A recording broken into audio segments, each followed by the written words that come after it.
டாஸ்மார்க் மூடுங்க, ரொம்ப பெரிய ஆபத்து அது. உடனே சொல்லுவாங்க புது வழியில் போதை வந்துடும் அப்படிம்பாங்க. எப்படி புது வழியில் வந்துடும்? கவர்மெண்ட் டைட் பண்ணால் எப்படி வரும்? கோவிட்டை போய் எடுத்து சாத்துறாங்களே 40 நாள், அப்போ என்ன பண்ணிட்டாங்க? அவங்களோட பார்வை மீறி எதுவும் உள்ள வர வாய்ப்பு 10 பேர் சொல்யூஷனை திருட்டு சாப்பிட்றான்னா சாப்பிட்டு தம்பி, அவனால் அந்த பூமிக்கு எந்த லாபமும் இல்லை. பெடாயில் எடுத்து குடிச்சிட்டானா குடிக்கட்டும், சொல்யூஷனை திருட்டு செத்துட்டோம், தேவையே இல்லை. இப்படி 10 பேருக்கா பயந்துக்கிட்டு 90 பேரை கொல்ல முடியுமா 100ல்? கண்டிப்பாக பள்ளியோட வரைக்கும் பரவிட்டு தம்பி. நீங்கள் எல்லாம் பயமுறுத்துவாங்க உங்களை. இவருக்கு ஆக்சுவலாக விஜயோட மைண்ட் செட் நான் வந்து எல்லாவே சொல்கிறேனே, அவருக்கு இழுத்து முடணுங்கிற மைண்ட் செட்டில் இருக்காரு. கூட இருக்கவங்க வருமானம் போய்டும், அது போய்டும், இது போய்டும் கழட்டி விட்றாங்க. அவர் தான் இப்போ 717 கடை மூட உத்தரவிட்டிருக்காரு. நன்றி விஜய். டாஸ்மார்க் பணியாளர்கள் வேற மாற்று பணி ஏதாவது வழங்கிடுங்க. நான் எடுத்து முன்னே அவங்க எங்கே போவாங்க? இத்தனை வருஷம் வேலை பார்த்தவங்க. தமிழ்நாட்டு பெண்கள் இப்போதான் நீங்கள் அவருக்கு நன்றி சொல்லணும். இவ்வளவு நாள் நீங்கள் சொல்லி விசில் அடிச்சதே எனக்கு உடன்பாடு இல்லை. இப்போ அடிங்க விசில், இனிமேல் நீங்கள் விசில் அடிங்க. இப்போ ஆட்சி மாறணும்னு இப்போ 5 ரூபா 10 ரூபா பாலாஜி 10 ரூபா பாலாஜி சொன்னீங்க. இப்போ 10 ரூபா வாங்காமல் இருக்காங்களா? அப்போ யாருக்கு போணுச்சு இந்த காசு? பொதுவாகவே கேட்குற ஏடிஎம்கே காலத்துலேயும் இது இருந்துச்சு. நீங்க அதை முதல்ல ஒழிங்க. அது பெரிய ஆட்சி கெட்ட பேர். டாஸ்மார்க் நிப்பாட்டுங்க. இலவசமே தேவையில்லை. செலவு குறைய ஆரம்பிச்சிருது இல்ல, வருமானத்தை விட செலவு குறைய ஆரம்பிச்சிடும். ஒரு வருஷத்துல ஸ்டடி பண்ணி கொண்டு வந்துடலாம். சார் வணக்கம் சார். வணக்கம் சார். தாவைக்க தலைவர் விஜய் அவர்களுக்கு அவர் சிஎம்மா சிட்டிங் ஆனதுக்கப்புறம் நம்ம தொடர்ந்து நீங்கள் ஒரு கோரிக்கை வச்சுருந்தீங்க. ஆமாம், எல்லா வீடியோலையுமே நம்ம பேசுகிறோம். குறிப்பாக என்னென்னா டாஸ்மார்க்கை இழுத்து மூடுங்க விஜய், அது வந்து பெரிய இம்பேக்ட் ஆகிட்டு இருக்கு சொசைட்டியில் அப்படின்ட்டு நீங்கள் பேசுனது அங்கே வரைக்கும் போய் சேர்ந்துருக்கேன் சார். இல்லை, நான் என்னால் தான் இருந்தது அப்படின்னு தற்பெருமையோ கர்வமோ அகந்தைய கொள்றதுல ஒன்றுமே இல்லை. என் நாட்டு மக்களை காப்பாற்றணும். நான் வேறு எந்த கோரிக்கையும் விஜய்கிட்ட வைக்கவும் மாட்டேன். நீ 2500 கொடுங்க, கொடுக்காம போங்க, இல்லை படிப்படியாக கொடுங்க, கொடுக்காம போங்க, பஸ்ஸு இலவசம் கொடுக்காம போங்க, இப்போ டிக்கெட் எடுத்து போட்டோம். இல்லைன்னா என்ன இருக்குது? ஏதோ வாக்குறுதி கொடுத்தாச்சு வந்தாச்சு, அவ்வளோதான். நீங்கள் டாஸ்மார்க் மட்டும் மூடுங்க, உங்களை கடைசி வரையும் உங்களை வீழ்த்த இங்கே ஆளே இல்லை. நீங்கள் ரொம்ப ஸ்டடியாக இருக்குது. நீங்கள் எல்லாம் பயமுறுத்துவாங்க உங்களை. இவருக்கு ஆக்சுவலாக விஜயோட மைண்ட் செட் நான் வந்து எல்லாவே சொல்கிறேனே, அவருக்கு இழுத்து முடணுங்கிற மைண்ட் செட்டில் இருக்காரு. கூட இருக்கவங்க வருமானம் போய்டும், அது போய்டும், இது போய்டும் கழட்டி விட்றாங்க. அவர் தான் இப்போ 717 கடை மூட உத்தரவிட்டிருக்காரு. நன்றி விஜய். ஆமாம், தமிழக முதல்வர், மாண்புமிகு தமிழக முதல்வர் விஜய் அவர்களுக்கு என் மனமார்ந்த நன்றி. இப்போது வயிறு குளிர ஆரம்பித்து விட்டது.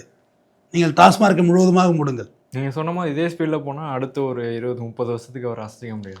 இந்த வேகம் எடுத்தால் சான்ஸே கிடையாது.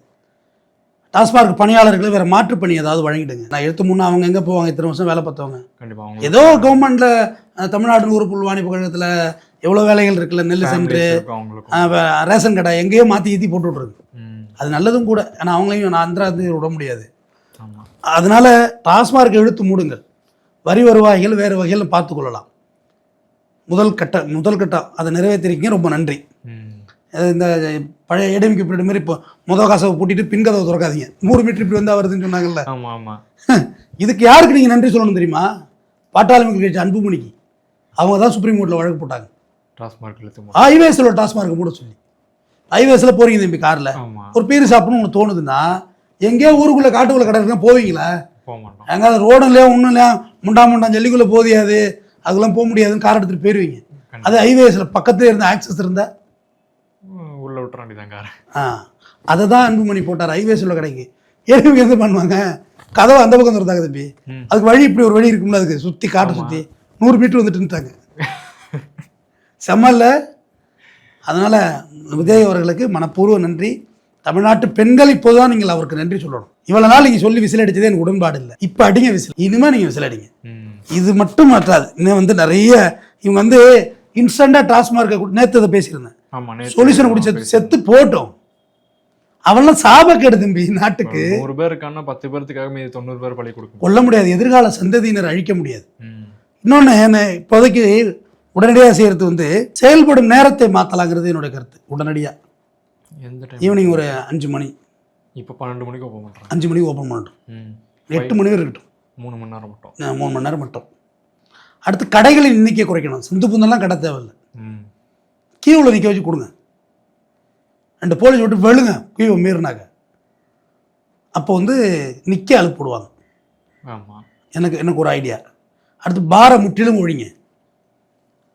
இப்போ ஆட்சி மாறணுன்னு இப்போ 5 ரூபா 10 ரூபா பாலாஜி 10 ரூபா பாலாஜி சொன்னீங்க. இப்போ 10 ரூபா வாங்காமல் இருக்காங்களா? அப்போ யாருக்கு போணுச்சு இந்த காசு? பொதுவாகவே கேட்குற ஏடிஎம்கே காலத்துலேயும் இது இருந்துச்சு. நீங்கள் அதை முதல்ல ஒழிங்க. அது பெரிய ஆட்சி கெட்ட பேர்.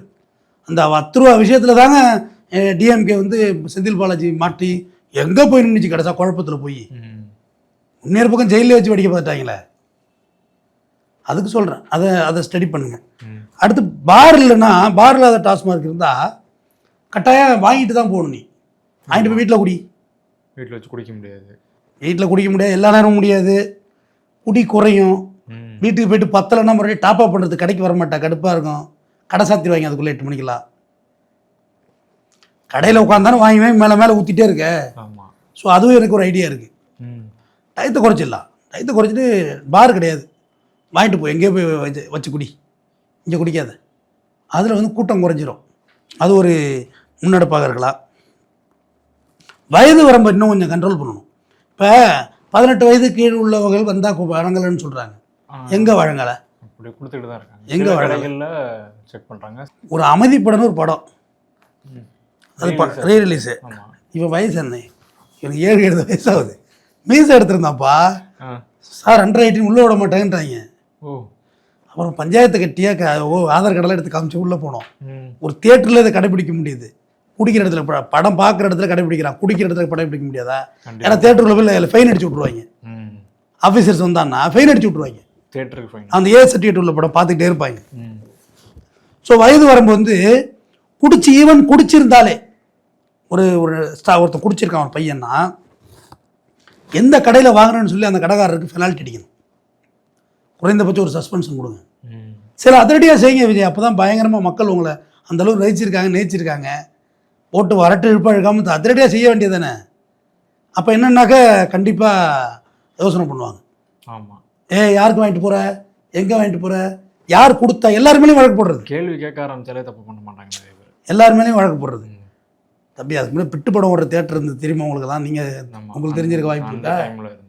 ஆமாம். ஆக்சுவலாக நான் வந்து அடோலசன்ஸ் ஆகக்குள்ளேயும் தேட்டர்லாம் இல்லை அந்த மாதிரி படங்கள். அதான் செல்ஃபோன் உள்ளே பூந்துருச்சே. அதுக்கு முன்னாடி தேட்டருக்கு ஏண்டா போகிறீங்க, இங்கே பாருங்கடா அப்படின்னு சொல்லி வந்துருச்சு. அதனால் அதுலாம் வயது வரம்பு பார்த்தாங்க, விடமாட்டாங்க, சின்ன பிள்ளைங்கள விடமாட்டாங்க. ஸோ அதை கொஞ்சம் கண்ட்ரோல் பண்ணலாங்கிறது என்னுடைய ஒரு அபிப்பிராயம். குடிக்க சான்றிதழ் வழங்கலாங்கிறது என்னோட ஐடியா. வெள்ளக்காரங்காலத்தில் இருந்தது. என்ன மாதிரி சான்றிதழ்? ஒரு எக்கனாமிக் ஸ்டேட்டஸ், உங்கள் ஃபிசிக்கல் ஃபிட்னஸ் எல்லாம் வச்சு அந்த சான்று இருக்கும். உங்களுக்கு அளவு நிர்ணயிக்கப்பட்டிருக்கும், இவ்வளோ தான் வழங்குவாங்க அப்படின்னு சொல்லி ஒரு அளவு. அதை செய்யலாம். இதெல்லாம் ஒரு மாறுதலாக இருக்கும். இது ஒரு மாறுதலாக இருக்கும். இதெல்லாம் அரசு மருத்துவமனையில் வந்து குடி நோயாளிகள் தான், யாருமே குடியை விரும்பி செய்யலை. குடி நோயாளிகளுக்கு ட்ரீட்மெண்ட்டும் கவுன்சிலிங்கும் ப்ராப்பராக வழங்க ஒரு தனிப்பிரிவு ஏற்பாடு பண்ணுங்கள். அதுக்கு ஒரு தனி செக்டார் போடுங்க. அடுத்து நீங்கள் குடியை ஸ்டாப் பண்ணிட்டாலே கல்லீரல், சிறுநீரகம் போன்ற உறுப்புகள் பாதிச்சு அடைஞ்சு யாரும் அங்கே டயாலிசிஸ்க்கு வரமாட்டாங்க. மருத்துவர்கள் வேறு ஆக்கப்பூர்வமான பணிகளை செய்வாங்கல்ல. புதுசாக வர நோயாளிகள் விபத்து குறைஞ்சி போகும் தம்பி. அவசர சிகிச்சை ஆம்புலன்ஸ் ஒய்யான்னு கத்திக்கிட்டே கிடக்க பாவத்தை. கடியாரம் கூட நின்று போல இருக்க ஆம்புலன்ஸ் அதை நிற்கவே இல்லை. அது காரணம் குடி தான். எவ்வளோ ஆக்சிடென்ட்டுங்கிறீங்க? நம்ம ஆஃபீஸில் உள்ள கட்டு மெஜாரிட்டி அது தானே இருக்குது. கண்டிப்பாக ஆக்சிடெண்ட்டில் வந்து மெஜாரிட்டி குடி தான். நான் கணிச்சு தான் வச்சுருக்காங்க. ஆனால் சான்று வந்து குடின்னு போட்டு கொடுக்க மாட்டாங்க மருத்துவர்கள். அது ஒரு எத்திக்ஸாக வச்சுருக்காங்க. ஏன்னா போட்டால் அந்த இன்சூரன்ஸில் எல்லாம் பெரிய டிஃபால்ட் வந்துடும். பெட்டாசி பண்ணுவாங்க, அது போதையில் இருந்த மாதிரி எழுதிட மாட்டாங்க. மேக்ஸிமம் எழுதுறதில்ல எனக்கு தெரிஞ்சு. அதை கட்டாயம் செய்யலாம். வருமானம் போயிடும்னு இந்த டாஸ்மார்க்கை க்ளோஸ் பண்ணுறதுல ஒரு பேச்சு இருக்குது.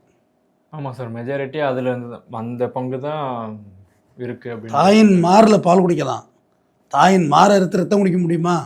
வருமானம் போனால் போகுது. இலவசத்தை கட் பண்ணுங்க. இலவசமே வேண்டாம்னு சொல்கிற தாவேகா தலைவர் அவர்கள்ட்ட எதுவுமே வேண்டாம், வேண்டவே வேண்டாம். நீ டாஸ்மார்க் பாட்டுங்க. ஆமாம், இலவசங்களை கள்ளுக்கடை ஓப்பன் பண்ணுங்க. நாட்டின் பூர்வீக குடிகளாக பனையேறி தொழில் செய்த நாடார்கள் இன்னைக்கு வந்து ஒரு ஊர்லேயும் பழைய எறும்பு கடையும் மளிகை கடையும் வைக்கிற சூழ்நிலை எப்படி உருவானுச்சு?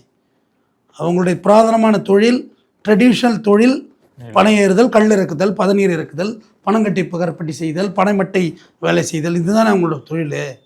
இதுக்கு இது மாற்றான்னு கேட்காதீங்க தம்பி, அது தப்பாகிடும் என் பேச்சு. ஆனால் தற்சமயத்துக்கு மாற்றா சொல்லுவோம். எந்த வகையிலையும் கல் உண்ணாவதில் வந்து வள்ளுவனே சொல்லியிருக்காங்க, எந்த வகையிலையும் தவறு தான். ஆனால் நம்ம ட்ரெடிஷ்னலாக இருந்துட்டு போகலாம். எனக்கு கல் 6 லிட்டர் 10 லிட்டர் குடிச்சிட போகிறது இல்லை. சட்ட ஒழுங்கு பிரச்சனை ரொம்ப சால்வ் ஆகிடும். கொள்ளை கற்பழிப்பு இதெல்லாம் வந்து ஸ்டாப்பாக ஆரம்பிச்சிடும். ஏன்னா நீங்கள் மெத்து, ஸ்டாம்ப்பு, அபின்னு, ப்ரௌன் சுகர், ஹெராயின் தலை சுற்றுது தானே, சுற்றுது. இதெல்லாம் எல்லாருக்கும் கிடைச்சிடாது தம்பி, கொஞ்சம் காஸ்ட்லி. அதெல்லாம் ஹெராயின்லாம் காஸ்ட்லி, உங்களுக்கு அவ்வளோ ஈஸியாலாம் கிடைச்சிடாது. கஞ்சா வேணால் கிடைக்கும். கஞ்சா வந்து பிலோ லெவல் ஆஃப் ட்ரக்கியா. போதையின் ஆரம்பம் ப்ளோ லெவல் ஆஃப் ட்ரக்னு கேவலமானு சொல்லுவாங்கல்ல, அதுதான் கஞ்சா. இதெல்லாம் ஸ்டாப் பண்ணிங்கன்னா இப்போ ஈஸியாக பிடிச்சிடலாம். இப்போ சரக்கு போதில் இருக்கானா கஞ்சா போதில் இருக்கானா கண்டுபிடிக்க முடியாது நம்மளால. ஆமாம் சார், காலையில் பார்த்தா ஒரே மாதிரி இருக்கான், நைட்டு பார்த்தாலும் ஒரே மாதிரி இருக்கான். அவன் வந்து ட்ரிங்க்ஸ் அடிச்சிருப்பான உடனே முட்டுறோம். ட்ரிங்க்ஸ் இல்லைன்னு வச்சு நீ என்ன போதில் இருக்கீங்க வா நேத்திர ஆஸ்பத்திரிக்கு கொண்டு போய் டெஸ்ட் பண்ணி எங்கே வாங்கினா கஞ்சா இங்கே வா பட்டாவா காதை திரும்பி வாங்குற இடத்துக்கு கொண்டு போயிடலாம்ல. கண்டிப்பாக குடிக்க முடியும். கல்லூரிகள், ஹாஸ்டலு, மேன்ஷன்லாம் ரைடு போடுங்க, ரைடு புந்து அல்லுங்க, என்னென்ன இருக்கோ சரக்கு பாட்டில் எது இருந்தாலும் வாண்டுங்க. சொல்லுவான் பாண்டிச்சேரியிலேருந்து வாய்ச்சாதஞ்சு கொடுத்துருவான்னு. பாண்டிச்சேரியில் பெட்ரோல் விலை கம்மி, டெய்லி பாண்டிச்சேரி போய் பெட்ரோல் போட்டுட்டு இருக்கோமா?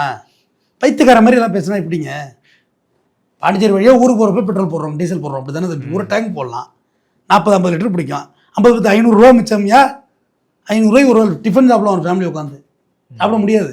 அப்படியுமே இப்போ அங்கேருந்து வாங்கிட்டு வர முடியாது, லிமிட்டு. இல்லை வாங்கிட்டு வந்து எவ்வளோ வாங்கிட்டு வந்துட போகிறீங்க? டேங்கர் லாரியில் வாங்கிட்டு வர போகிறீங்க? ஒரு பாட்டில் 2 பாட்டில் வாங்கிட்டு வாங்கி தம்பி. அவங்க போலீஸ் அன்னைக்கு தான் சிக்டாக வாங்கி பிடிச்ச மாரி. அவனும் டூர் போய்ட்டு நான் பார்த்தா சத்தம் போட விடுங்க சார், அவனுல சின்ன பயலாக இருக்கானோ அவனை போய் டார்ச்சர் பண்ணிட்டு இருக்கீங்க. எங்கேயாவது டூர் போய்ட்டு வருவானுவான், மிச்சம் மீதி காட்டினோட பிடிச்சி வச்சுருப்பாங்க. அப்படியே தீவிரவாதி, சர்வதேச தீவிரவாதி மாரி குடிச்சிட்டு போச்சா முடிஞ்சு போச்சு. பாண்டிச்சேரி செக் போஸ்ட்டில் பிடிக்கிறாங்கல்ல, அங்கனே திறந்து குடிச்சிட்டிங்கன்னா வேலை முடிஞ்சு போச்சு. செத்த டைம் கொடுங்க, ஒரு போய் குடிச்சிடுறோம். உங்கள் டோலை தாண்டப்படாது அவ்வளோதானே, நாங்களே குடிச்சிடுறோம், தூக்கி எறிஞ்சிடுறோம், வேலை முடிஞ்சு போச்சு. ஓப்பன் பாட்டில் வச்சுருந்தா அதுவும் கேட்க மாட்டாங்க, சீல்டர் தான் கேட்பாங்க. ஒரு தமாசுக்கு சொல்கிறேன், எவ்வளோ செஞ்சிட முடியும் பாண்டிச்சேரியிலேருந்து? பாண்டிச்சேரியில் மது குடி மரணங்கள் குறைவு தம்பி. நான் ரிசர்ச்சே பண்ணிட்டேன். குடியை வந்து நிப்பாட்டுன்னு சும்மாலாம் பேசலை, ஒரு ஆய்வே தயாரித்து வச்சுருக்கேன். பாண்டிச்சேரியில் மது மரணங்கள் குறைவு.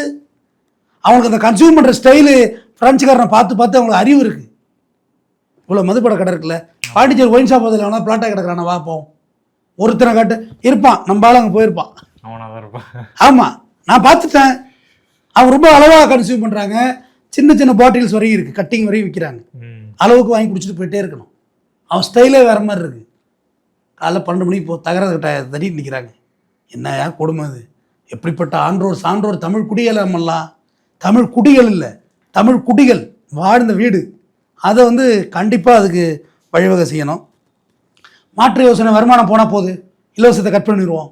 அரிசி கொடுங்க அங்காடியில் போதும், மண்ணெண்ணெய் கொஞ்சம் கொடுங்க, கரசின் 6 சிலிண்டர் கொடுக்க முடியாதுங்க, அதெல்லாம் ஓப்பனாக சொல்லிடுறேன், கொடுக்க முடியாதுங்க. அதுக்குள்ளே 1 லிட்டர் மண்ணெண்ணெய் கொடுங்க. 200 மில்லி ஊற்றுறாங்க, போலியோ சொட்டு வருது மாதிரி, மூக்கில் போடுற மாதிரி. நிறைய மண்ணெண்ணெய் கொடுங்க, விரவு வச்சு பயன்படுத்துவாங்க. வில்லேஜில் ஒன்றும் இல்லை, டவுனில் தான் கஷ்டமாக இருக்குது. டவுனில் 2 சிலிண்டர் போதும், காசு கொடுத்து வாங்கிக்கிற கொடுங்க. அதெல்லாம் ஒன்றும் நீங்கள் இப்போ உங்களை வந்து இலவசம் செய்ய சொல்லலாம், யாரும் கேட்கல. நீங்கள் டாஸ்மார்க் நிப்பாட்டுங்க, இலவசமே தேவையில்லை. செலவு குறைய ஆரம்பிச்சிருது இல்லை, வருமானத்தை விட செலவு குறைய ஆரம்பிச்சிடும். ஒரு வருஷத்தில் ஸ்டடி பண்ணி கொண்டு வந்துடலாம். கூட இருக்கவங்க செய்ய விட மாட்டாங்க, நீங்கள் கவலைப்படாதீங்க, தில்லா செய்யுங்க. நாங்களாம் மாற்று இயக்கத்தை, மாற்று கட்சியை சார்ந்தவர்கள் தான். நீங்கள் இதை செய்யுங்க, நல்லது பண்ணால் பாராட்டுறோம். முதல் நாளே ஒரு அடி 6 அடிச்சிட்டார்ல, போதும். எல்லாம் ஆன்னு இருந்தாங்க. 2500 கொடுப்பாரா விஜய்? கொடுக்க மாட்டாருங்க. இப்போ அவங்க கட்சிக்காரங்களே அதெல்லாம் கேட்குறாங்க சார், கொடுப்பாரா? இல்லை, அது புரிதல் இருக்கு. 1000 ரூபா கொடுத்துட்றேன்ட்டார். எந்த 1000 ரூபா?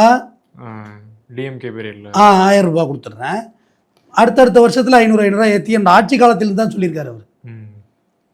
என் ஆட்சியை தமிழை இனிமேல் தான் நன்கு விளையாடும் என் ஆட்சி காலத்திலும் சொல்லியிருக்காரு. அதனால் அதை பார்த்துக்கிடலாம், ஒன்றும் பிரச்சனை கிடையாது. இன்னொன்று எனக்கு ஒரு ஐடியா இருக்குது, மாண்புமிகு தமிழக முதல்வர் விஜய சார் அவர்களுக்கு. என்னோடய கட்சிக்காரவங்க, தாவேக்காரவங்க குடிக்காதீர்கள், என் மீது மரியாதை இருந்தால், அன்பு இருந்தாலும் சொல்லும், குடிக்க மாட்டாங்க, கேட்பாங்க. சென்டிமெண்ட்டாக அடிங்க, வேறு என்ன பண்ணுறது? வாய்ப்பு இருக்குது, கேட்பாங்க, கண்டிப்பாக கேட்பாங்க. எம்ஜிஆர் சொல்லி குடி நிறுத்தினாலும் எவ்வளோ பேர் இருக்காங்க, இப்போ வரைக்கும் குடிக்காமல் இருக்காங்க, இன்னைக்கு வரைக்கும் குடிக்காமல் இருக்காங்க. அடிச்சாங்க பாரு பாயிண்ட்டை. எம்ஜிஆர் சொன்னாராப்பா குடிக்கக்கூடாதுன்னு, இன்னைக்கு வரைக்கும் குடிக்காதெல்லாம் இருக்காங்க. மொடா குடி பர்சன் அவங்கெல்லாம் குடியை நிப்பாட்டிருக்காங்க. ஸோ தாவேக்கா தொடர் கண்டிப்பாக கேட்பாங்க, அந்த பிள்ளைகள் கேட்பாங்க. நண்பா நம்பீஸ், என் தம்பிகளே, மது அருந்தக்கூடாது, நீங்கள் அப்பா அம்மா சொல்கிறத கேட்கணும், எதிர்த்து பேசக்கூடாது அப்படின்னு சொல்லி கண்டிப்பாக கேட்பாங்க. மோட்டர் பைக்கில் வேகமாக போகாதீங்க, குடிச்சிட்டு பைக் ஓட்டக்கூடாது, அது மாதிரிலாம் கேள்விப்பட்டால் அண்ணன் ரொம்ப வருத்தப்படுவேன்னா கண்டிப்பாக செய்ய மாட்டாங்கன்னு நம்புகிறேன். சென்டிமெண்ட்டாக வேறு வழி இல்லை. அது மாதிரி கான்ஸு, இந்த மாதிரி போதைப் பொருளை பயன்படுத்தாதீங்க, என்னோடய கட்சிக்காரவங்கன்னு ஆணையிட்டுருங்க. ஒரு பாட்டாக நிப்பாட்டிடலான்னு சொல்கிறேன். ஆட்டோமேட்டிக்காக எல்லா கட்சிக்காரனும் இந்த கோரிக்கை வேலை வந்து தானே ஆகணும். கண்டிப்பாக வரும், அதை செய்யலாம். அதுமாரி பெண்களுக்கு எதிரான பாலியல் எல்லாம் ஈடுபடாதீங்க, அது கட்சி கெட்ட பேர் எடுத்தால் எனக்கு கெட்ட பேர்னு சொல்லுங்கள், அது ஒரு குற்றங்கள் குறைய ஆரம்பிக்கும். ஏன்னா இப்போது நீங்கள் தான் ஆட்சி கட்டில் இருக்கீங்க, நான் எதிர்கட்சிக்கு போய் இப்போ அட்வைஸ் பண்ணிட்டு இருக்க முடியாது. நீங்கள் சரி பண்ணுங்க, எல்லாத்தையும் சரியாயிடும். ஆட்டோமேட்டிக்காக அவங்க எதுவும் கேட்க மாட்டாங்க, அது ஒரு இதாகிடும். அது மாதிரி அமைச்சர்கள் நேற்று அதுக்கு அவர் சவுக்கடி அடித்தாருங்க, அது யாரை நோக்கி அடித்தாருன்னு எனக்கு தெரியும். எப்படியே ஜெயிச்சிட்டோம் ஒரு ஆடலாம்னு நினைக்காதீங்க, அது என்ன இருந்தால் எரேஸ் பண்ணியிருக்கேன் ப்ரோட்டார் அவர். அது யாரை சொன்னார் தெரியும், வளர்ந்தவரை சொன்னார் அவர். ஆமாம். அதுமாரி இந்த கட்ட பஞ்சாயத்து ஸ்டேஷனில் போய் அட்ராசிட்டி பண்ணுறதெல்லாம் பண்ணக்கூடாது. அது நீங்கள் போலீஸுக்கு அந்த உத்தரவு போட்டுருங்க வெளிப்படையாக. என் கட்சி பேரையோ என் பேரையோ பயன்படுத்தி ஏதாவது கட்ட பஞ்சாயத்து ஸ்டேஷனில் வந்து அட்ராசிட்டி பண்ணாங்கன்னா எந்த தயவுதாச்சும் நீங்கள் காவல் நடவடிக்கை எடுத்துருங்க அப்படி சொல்லி அது ஒரு பிரச்சனையும் வராது அதில். அப்புறம் நடக்காது. ஆமாம், அது வந்து இந்த டிஎம்கே பீரியடில் பண்ணி வச்சுருந்தாங்க. ஜெயலலிதா உயிரோடு இருந்தாங்கல்ல, அப்போ அது நடந்துச்சு. கரவட்டி கட்டி யாராவது அண்ணாதிமுக ஆஃபீஸுக்கு போலீஸ் பக்கம் தொலைச்சி விட்ருங்க அப்படின்னு. இந்த 5 வருஷம் டிஎம்கே பீரியட் அப்படி தான் ஓட்டி விட்டாங்க. ஸ்டேஷன் பக்கம் கரவட்டி கட்டிட்டு போகக்கூடாது, எல்லாம் பேண்ட்டெல்லாம் மாட்டிருந்தாங்க. கரவட்டி கட்டி வந்தால் பிடிச்சிருக்கு, பஞ்சாயத்தை எகேன்ஸ்டாக திருப்புன்ட்டாங்க. அதனால் அதுமாரி ஒரு ஆர்டர் போட்டுடலாம். இப்போ டாஸ்மார்க்கு நான் ஒழிக்கிறதுன்னு அப்போலேருந்து என்னோடய கோரிக்கையாக வச்சுருந்தேன். மற்ற 2 திராவிட கட்சிகள்கிட்டையும் வச்சு பார்த்து ஒன்றும் பண்ண முடியலை, பண்ணலைங்கிறது தான் உண்மை. பண்ண முடியாமலாம் இல்லை, சாத்திடலாம். அது வேறு சோர்ஸ் ஆஃப் இன்கம். மணல் குவாரிகளை கூட அரசே எடுத்து டெண்டர் எடுத்து நடத்திடலாம். எம்சாண்டு பிசாண்டை வந்து தனியார் தான் சம்பாதிக்கிறான். அப்படியே மலையை அறுத்து திங்கிறது முடிவாயிட்டு அதெல்லாம் கொஞ்சம் தடுங்க விஜய். மண்ணை இறக்குமதி பண்ணுறது ஐடியா பண்ணுங்கள். இதெல்லாம் நீங்கள் செய்ய வேண்டிய வளங்கள், மண்ணை இறக்குமதி பண்ணலாம். மலேசியாவிலேருந்து மண் வாங்கி ஒரு கப்பலை நிப்பாட்டினா திரும்பி கடலில் உள்ளே என்ட்ரி பண்ண விட மாட்டேன்ட்டாங்க எடப்பாடி ஐயா முதலமைச்சர். கப்பல் மண் நிறைய கப்பல் இருந்துச்சு, தூத்துக்குடி பார்பரில் நின்றுச்சு, உள்ளே இறக்குமதி முடியாதுன்ட்டாங்க. மலையை அறுத்து திங்கணும்ல கரன்னு. அது மைசூர் பார்க்கையாது அறுத்தா வளருமாது, அதுக்கு தான் முதல்ல ஒரு நடவடிக்கை எடுக்கணும். இல்லை இதை செஞ்சிட்டிங்கன்னா மதுவை ஒழிச்சிட்டிங்கன்னா தாலி அறுப்பு இருக்காது கண்டிப்பாக. அப்போ ஆட்டோமேட்டிக் பெண்கள் சந்தோஷன்றது. இப்போ நீங்கள் சொல்லுங்கள், கொதிச்சு போயிருக்காங்க பெண்கள்லாம். குட்டினால் வந்து சமாளிக்க முடியல வீடு. நாம் உயிரோடு இருக்கையில் நம்ம அடுத்த தலைமுறை மரணத்தை பார்க்குறோம். எங்கள் அப்பா செட்டு நம்ம செட்டு மரணத்தை பார்க்குது, நம்ம செட்டு நம்ம அடுத்த செட்டு மரணத்தை பார்க்குதுமா இல்லையா? குடினால மட்டும்தான். ஏங்க ஃபெர்டிலிட்டி சென்டர் எப்படி இவ்வளோ அதிகரிச்சது? குடி தொடர்ந்து குடித்தா ஆண்மை குறைவு ஏற்படும். உண்மையால எந்த ட்ரக்கு தொடர்ந்து எடுத்தாலும் அப்படி தான். ஆன்ஸ் வச்சாலும் பொடி வச்சாலும் சிகரெட்டு பிடிச்சாலும் எனி ட்ரக்கு உங்கள் நரம்பு மண்டலத்தை பாதிக்கிறது வந்து ஆண்மை குறைவு கண்டிப்பாக ஏற்படும். அது மாற்றுக்கிறதே கிடையாது. இவ்வளோ செயற்கை கருத்தரிப்பு மையங்கள் எப்படி உருவானுச்சு? எல்லாம் தொன்று காலங்காலமாக இருந்தது தானே. எல்லாம் இந்த கெமிக்கல் மெத்தனால் சாராயத்தை குடிச்சு தாங்க வந்தது. இந்த நம்ம வீட்டில் சொல்லுவாங்க ஆரம்பத்தில் கடுக்காய், பேரிச்சம்பழம், வாழைப்பழம் எல்லாம் போட்டு காய்ச்சி குடிப்பாங்க தெரியுங்களா? அந்த காலங்களில் வந்து யாரும் சாவலை. அதில் வந்து ஒரு கன்சிடரேஷன் இருந்தது. அது ரொம்ப கிடைக்காது. சொட்டாக வடிஞ்சு தானே நீங்கள் சாராயம் காய்ச்சனா, அது ஒரு கன்சிடர். அப்புறம் கள்ளச்சாராயமாக மாற ஆரம்பிச்சிது. அப்புறம் பாண்டிச்சேரி இப்போ செத்தாங்களா 56 பேர் செத்தாங்க, வெள்ளச்சாராயமாக மாற ஆரம்பிச்சிது. டோட்டலாக சாராயம் குடித்தாலே அஃபென்ஸ்ன்ற வேண்டியது தானே. ஆமாம், குடிக்கிறதா பாண்டிச்சேரியில் குடிச்சிக்க, இங்கே வராத. வந்தீங்கன்னா பார்டர்லேயே செக் பண்ண ஊத சொல்லுவோம். நிறைய ஆக்சிடென்ட் குறைஞ்சிரும் தம்பி. கொத்தாக போகுது ஆக்சிடென்ட்டு, நிறைய ஆக்சிடென்ட் குறைஞ்சிரும். இங்கே குடிக்கணும்னா கர்நாடகா கனாமச்சத்திரத்தில் போய் குடி, ஆந்திரா பார்டரில் போய் குடிச்சிட்டு வா, இங்கே வரக்கூடாது. அதை மட்டும் சரி பண்ணிட்டாருன்னு வச்சுங்களேன். இப்போ இது வந்து தயவுதாட்சணை இல்லாமல் பண்ணணும். தாவேக்காரனா போலீஸே வந்து கெட்டு பழக்கி விட்ருவாங்க. நீங்கள் ஆளுங்கச்சி உங்களை கேட்க முடியுமா? அப்படிலாம் இல்லை, கேட்கலான்னு கேளுங்க, என்ன பண்ணுவீங்கன்னு கேளுங்க. அப்படி கேட்கலன்னா போலீஸ் நடவடிக்கை எடுங்க. அது ஒரு நல்ல வழி. படிப்படியாக மது விலக்கு கொண்டு வர்றோம் அப்படின்றது வந்து எனக்கு தெரிஞ்ச சக்ஸஸே இல்லை. மனிதன் அதுக்கு ஏற்ற மாதிரி பழகிக்கிட்டே இருக்கான். இங்கே இருந்து கடை 12 கிலோமீட்டரில் இருக்குது, அங்கே பார்த்து வச்சிடறான். ஆமாம், அப்படியே படிப்படியாங்கிறதுலாம் சான்சஸ் குறைவு. மாற்று போதை வந்துடும்னு சொல்கிறாங்கல்ல, போதை உள்ளே வந்துடும். அதுக்கு இப்போ இன்னொரு 6 மாதத்தில் எனக்கு தெரிஞ்சு 6 மாதத்துலேருந்து 1 இயருக்குள்ளே கடை எல்லாத்தையும் மூடுவதற்கு வாய்ப்புகள் அதிகமாக இருக்கிறதா நான் நினைக்கிறேன்.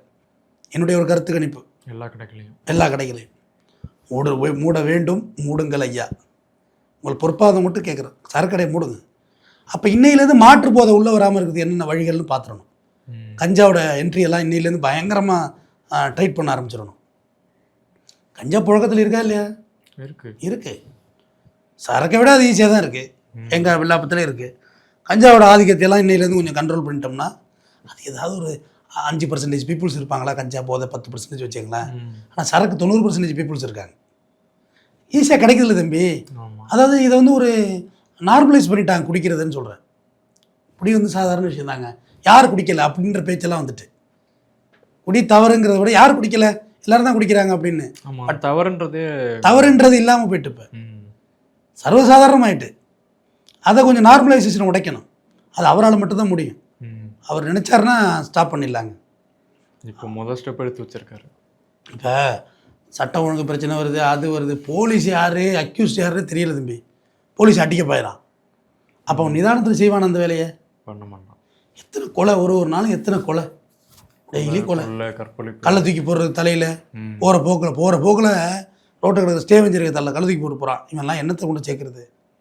கற்பழிப்பு, இது எல்லாமே போதையினால் வர்றது தான். நேரடியான மது பழக்கத்தால் 2396 பேரும், அதாவது 12% தற்கொலை செய்துள்ளனர்.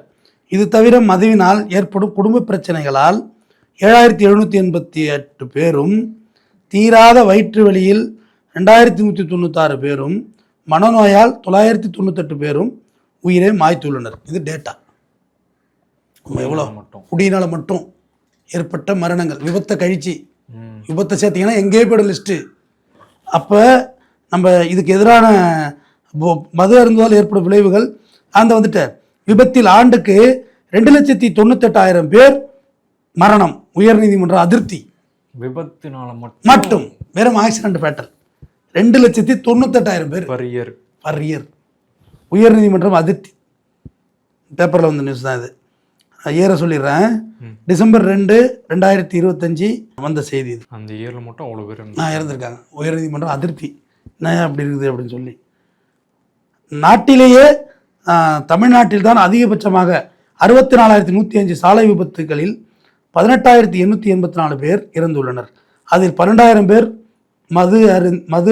மது குடித்து சாலை விபத்தில் இறந்துள்ளனர் என்று மத்திய மந்திரி நிதின் கட்கரி தெரிவித்துள்ளார்.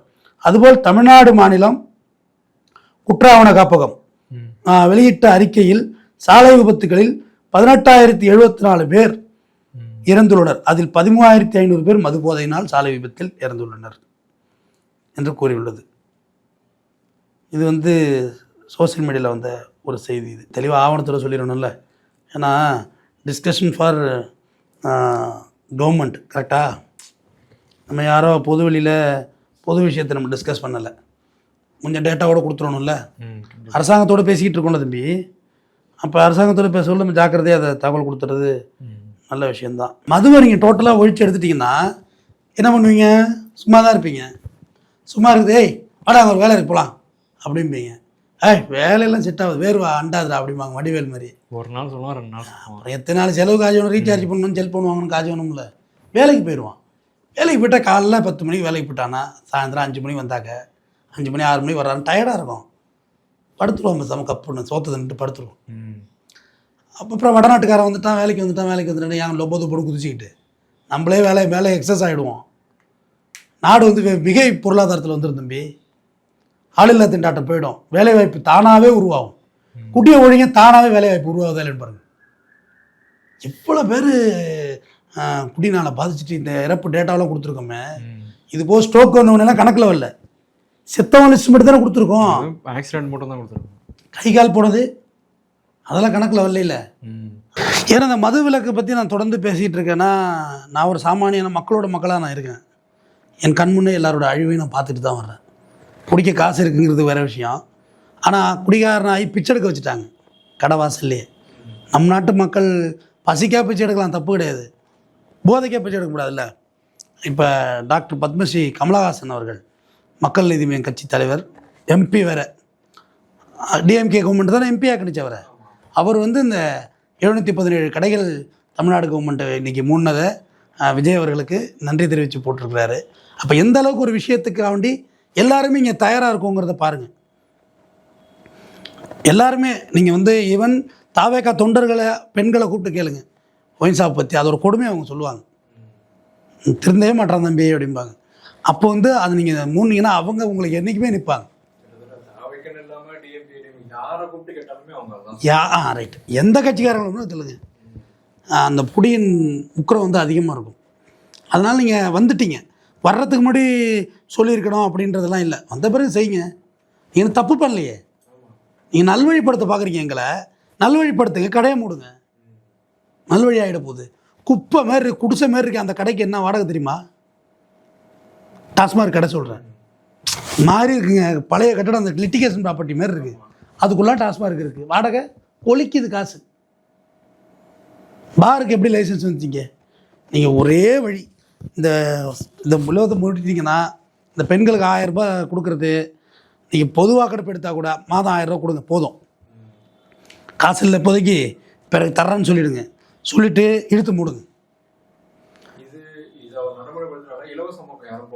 இலவசம் வேண்டாமே, அரிசி மட்டும் கொடுங்க, கம்பல்சரி கொடுங்க, ரேஷன் பற்றாதீங்க, அது நம்மளோட உரிமை. அது அரிசி போதும், மண்ணெண்ணெய் கொஞ்சம் கூட ஊற்றுங்க, அவ்வளோதான், வேலை முடிஞ்சு போச்சு. பஸ் டிக்கெட்லாம் இலவசம்லாம் தேவையில்லைங்க, காசு கொடுத்து போய்கிட்டோம். டாஸ்மார்க் முன்னே ஏங்க அங்கே நான் ரத்தத்தை குடித்து இங்கே நான் செலவு பண்ணுறேன்னு சொல்கிறது எதுக்குங்க? கவர்மெண்ட் சிஸ்டம் அது வேண்டியதில்லை.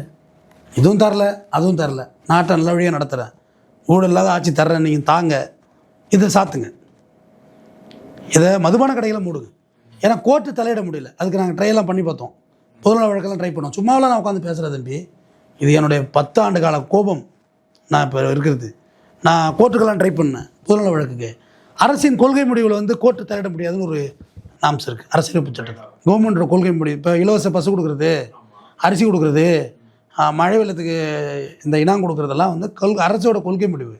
அவர் டாஸ்மாக் கடை நடத்துறது அரசின் கொள்கை முடிவு. ஏடிஎம்கே தான் ஆரம்பித்தது இந்த கடையை, தனியார்கிட்ட இருந்துச்சு, பார்த்துருக்கேன், ஞாபகம் இருக்கா? ஜில் ஜில் அப்படிலாம் கடை இருந்திருக்கு. பிரபா வைன்ஸு இந்த நெசப்பகத்தில் இருக்க பிரபா வைன்ஸ் ஓனருங்களாம் பாருல, இதெல்லாம் ஃபேமஸ் பேர். அப்புறம் தான் அரசாங்கத்திட்ட வந்துச்சு. அதனால் கள்ளச்சாராயம் வந்துடும், அது வந்துடும், இது வந்துடும், அதெல்லாம் பயமுறுத்துறது. ஏன்னா எனக்கு எதுவும் மனசுக்குள்ளே தோணுது தம்பி, விஜய் சாரோட மனசில் ஒரு ஆழ் மனசில் இருக்குது, நம்ம வந்து பூர்ண மதுவில் கொண்டு வரணும்.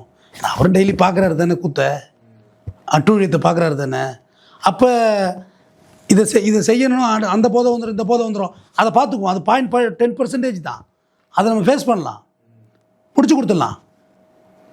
லோக்கலில் ஸ்பை போடுங்க, உங்கள் கட்சிக்காரங்களே ஸ்பை தானுங்க தம்பிகளா, அருமை தம்பிகளா. எவன் வைக்கிறான்னு நைஸாக தகவலை சொல்கிறேன், போலீஸ்கிட்ட பிடிச்சி கொடுத்துருவோம். போலீஸை லஞ்சம் வாங்க விடாதீங்க, போலீஸ் லஞ்சம் வாங்கினா அப்புறம் எல்லா கவர்மெண்ட் மாதிரி தான் நீங்களும் டைட் பண்ணிடுங்க. போலீஸ் எல்லாம் லஞ்சம் வாங்கினா தொலைச்சிருவேன். போலீஸுக்கு நான் ஒரு 10,000 சம்பளம் எக்ஸ்ட்ரா போடுங்க. லஞ்சம் வாங்கினா சஸ்பெண்ட் பண்ணுவேன், செய்தி தெரிஞ்சால் சஸ்பெண்ட் பண்ணுவேன். நானே தர்றேன், இல்லை சம்பளம் கொஞ்சம் கூட போடணும் தம்பி, அந்த சம்பளத்தை எப்படி வேலை வைப்பாங்க, கொஞ்சம் வேலை பார்க்க சொல்லுங்கள், சம்பளத்தை கூட போடுங்க, வேலை பார்க்க சொல்லுங்கள். எங்கேயாவது கைவிட்டு வாங்க சொல்லாதீங்க. 10 மணி மேலே பார் ஓடிக்கிட்டு இருக்கு, இன்னும் ஸ்டாப் ஆகலை. இது எல்லாத்தையும் நீங்கள் மாற்றம் கொண்டு வாங்க. உங்களை தான் நம்பி ஆகணும், வேறு யார் நம்புறது சொல்லுங்கள்? 5 வருஷத்துக்கு உங்களை தான் நம்பி ஆகணும், வேறு என்ன செய்ய முடியும்? நீங்கள் தப்பு செஞ்சாலும் நான் வந்து சுட்டி காட்டுவேன் தமிழக முதல்வர் அவர்களே, ஒரு நாளும் பேட மாட்டேன். உங்கள் ஆட்சியில் தவறு நடக்குதுன்னா கட்டாயம் வீடியோ என் வீடியோ தான் வரும்.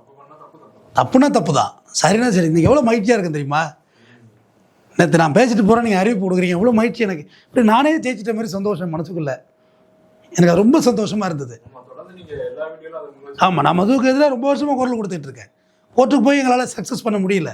கோர்ட்டு என்ன பண்ண முடியும்? கொள்கை முடிவு தலையிடக்கூடாதுன்னு இருக்குது. சட்டத்துறை, நிதித்துறை, நீதித்துறை 3 வந்து கிளப்பிங் தான் நம்மளதில்.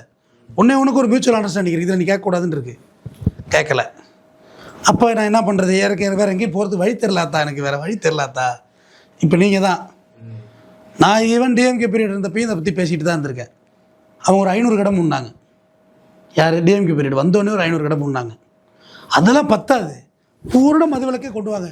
இந்தியாவில் உலகமே திரும்பி பார்க்கும் விஜய் உங்களை. அமெரிக்காவில் உள்ள ட்ரம்ப் கூட பார்ப்பான், யாரா அது ட்ரிங்க்ஸே இல்லாத ஒரு கண்ட்ரியை உருவாக்கிட்டு இருக்காங்களாமே. உங்கள் ஃபாலோவர்ஸே கேட்பாங்க. நீங்கள் வந்து இப்போ நான் கூட இந்த காலையில் பார்த்தேன் தம்பி, இப்போ இனிமலுக்கு போயிட்டு விஜய் மேலே வன்மத்தை எல்லாம் கொட்ட வேண்டியதில்லை, முடிஞ்சு போச்சு, கேம் ஓவர். அவர் தான் முதல்வர், அவர் வந்து நல்லது செய்யணும் நம்ம நாட்டுக்கு. அப்போ நம்ம நல்லது செய்ய வைக்கணும்ல அவரை. அப்போ நல்லது செய்ய வைக்கிறது எப்படி? அவர் தானே கையெழுத்து போடணும், வேறு யார் போடுறது? அப்போ அவரை முதல்ல நல்லது செய்கிறது, நல்லது எதுன்னு அவர்கிட்ட சொல்லுவோம். இதெல்லாம் செய்யுங்க ஐயா, இதெல்லாம் நல்லது தான், இதெல்லாம் செய்யுங்க. அந்த இடையில கூட திரைப்படம் தமிழ் பேர் வச்ச சப்சிடி கலைஞர் கொண்டு வந்தது, இடையில ஸ்டாப் பண்ணாங்க. அதெல்லாம் கொடுங்க. நீங்கள் திரைத்துறையிலேருந்து வந்தவர் தானே, கொண்டு வாங்க. நலிந்த கலைஞர்களுக்கு வீடு கட்டி கொடுங்க. எல்லாருக்கும் வீடு, ஏற்கனவே இந்த கலைஞர் வீடு மோடி வீடெல்லாம் பத்தாது, நல்ல பெரிய வீடாக கட்டி கொடுங்க. எல்லாம் நீங்கள் நல்லது செஞ்சால் உங்களுக்கு நல்லது செய்ய போகிறாங்க. நல்லதுன்னா நல்லது. நீங்கள் டாஸ்மார்க்கை நிப்பாட்டுங்க, நாங்களே வீடு கட்டிக்கிறோம், நீங்கள் வீடே கட்ட வேண்டாம், நாங்களே ரோடு போட்டுக்கிறோம் எங்கள் தெருவுக்கு. நல்ல மக்கள் பணியை நல்லா செஞ்சுட்டு போயிடலான்னு சொல்ல வர்றேன். பணமே தேவைப்படாதுங்க. சரி இப்படி வச்சுங்க தம்பி, ஒரு நாளைக்கு உங்களுக்கு 1000 ரூபா சம்பளம் வச்சுங்க, ஒரு 300 ரூபாய்க்கு நீங்கள் குடிக்கிறதா வச்சுக்கோங்க. நீங்கள் இல்லைன்னா நீங்கள் பொதுவாக சொல்கிறேன், 300 ரூபாய்க்கெலாம் நீங்கள் குடிக்க முடியாது. எப்படி குடிக்க முடியும் 300 ரூபாய்க்கு? 600 ரூபா வேணும். 2 குவார்ட்டர் குறைஞ்சி யார் தம்பி குடிக்கிறா? பீருனா 3 பேர், கோட்டர்னா 2 ஓட்டரு, 600 ரூபா வச்சுக்கிடுங்க. ஃப்ரைட் ரைஸ் ஒரு 100 ரூபா, 700 ரூபா, 300 ரூபாய் கொண்டு வீட்டுக்கு என்ன ஆட்டிட்டு போகுது? பெட்ரோல் 100 ரூபா, 800 ரூபா, போனு காசு 50 ரூபா, 850 ரூபா போயிட்டு வேறு என்ன இருக்குது அதில்? 150 ரூபா போகும், கிழிஞ்சி போகும், அந்த காய்ச்சி ரோட்டில் விழுந்துடும். சிகரெட்டு சொல்லலாம், மஜா ஆகையா ரகதாதா மஜா ஆகையா சிகரெட்டு. அப்புறம் என்ன இருக்கும் அதில் சொல்லுங்கள், நீங்களே சொல்லுங்கள். கடன் தான் வாங்கணும். அப்போ குடி இல்லை, 600 ரூபா காசு மிச்சமாகிடுது. நான் வீட்டில் போய் சாப்பிட்டுக்கிறேன்யா, வீட்டுக்கு போயிடுவான், சிகரெட் அடித்து தொலையட்டியா. அது அது அது எதுவுமே இல்லாமல் எப்படி தான் இருக்க முடியும்? ஓகேவா? புகைப்பழக்கம் ரொம்ப மோசமானது, நுரையீரலை பாதிக்கும், கேன்சர் இன்ஸ்டியூட் அடையாருக்கு போய்ட்டு வாங்க, உங்கள்கிட்ட குடிக்கிற பிள்ளை இருந்தால் அழைச்சி ஒன்று காமிச்சிட்டு வாங்க. ஐயோ 2 நாள் தூக்கம் போய்ட்டு தம்பி அடையார் போய்ட்டு வந்தேன் எனக்கெல்லாம். ஐயோயோ இப்படியெல்லாம் கேன்சரா? எந்த பழக்கமும் இல்லாதவங்களுக்கு வருது, அதையும் சொல்லிடுறேன். ஆனால் இந்த மாற்றத்தை கண்டிப்பாக தமிழக முதல்வர் விஜய் அவர்கள் செய்வார் என்ற நம்பிக்கையுடன் நான் சொல்கிறேன். செஞ்சது மகிழ்ச்சி. கமலஹாசன் அவர் வாழ்த்திருக்காரு, அவர் எப்பயுமே நம்மள மாதிரி கேரக்டர் தான். சரின்னா வாழ்த்துற வேண்டியதானே, அப்புறம் என்ன இருக்குது? தப்புன்னா தப்பு தான். தொடர்ந்து பேசுவோம்.